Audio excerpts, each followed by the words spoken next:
اليوم اني بدور الزراعه يم الشاب حسين فتح مشروع جديد، تعالوا نشوفه. انا حسين شوفنا مشروعك. حبيبي عندي طرشي بانواعه، طرشي المدبس، طرشي المخلط، المربى، المكدوس، طرشي المزيت، الزيتون بانواعه.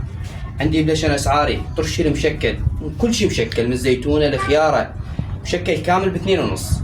عندي الاحمر، الاسود، الاصفر. عندي بعد بانواعه، عندي قوجه، القرنابيط، الزيتون، خيار محشى مال بيت، خيار عادي، الفلفل، طرش العنبه الاصفر، طرش العنبه الاحمر، الثوم اللي بدون ريحه بالزعتر والزيت، زيتون البرمان، مدبس نجفي، مدبس كرز، مدبس نمو بصره، مدبس تمر هند، مدبس رمان، مدبس صاص. يجيك هنا عندك الخيار الهندي، القشه اللي يسمونه المخلل، الزيتون الحموري، الزيتون بالاعشاب، الفلفل التركي، الزيتون الاسود. عندي الاذره، شيء مختلف وراقي ونادر. اول مره اشوف واحد يبيع عذره طرشي مسويها. اول مره الاذره موجوده هنايا.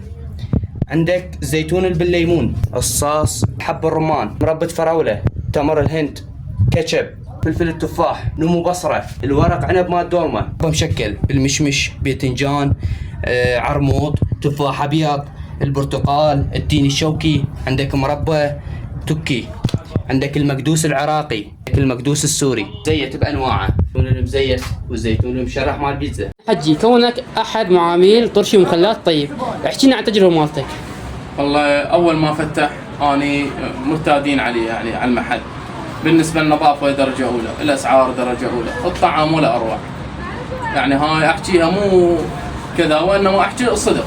انا اخويا يجي من طرفي ايش تنطي عروض؟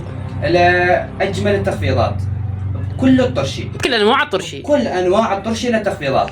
اخويا التفتيحه مالتك من وين لوين؟ الوقت التفتيحه مالتي يبدا من 9 الصبح لحد الوحده الظهر، استراحتي من الوحده الظهر لحد 3. افتح الساعه بال4 العصر لحد 9 بالليل. فتح 9 بالليل. عندي بعدين اضافات، عندي اللبن وعندي الفلافل.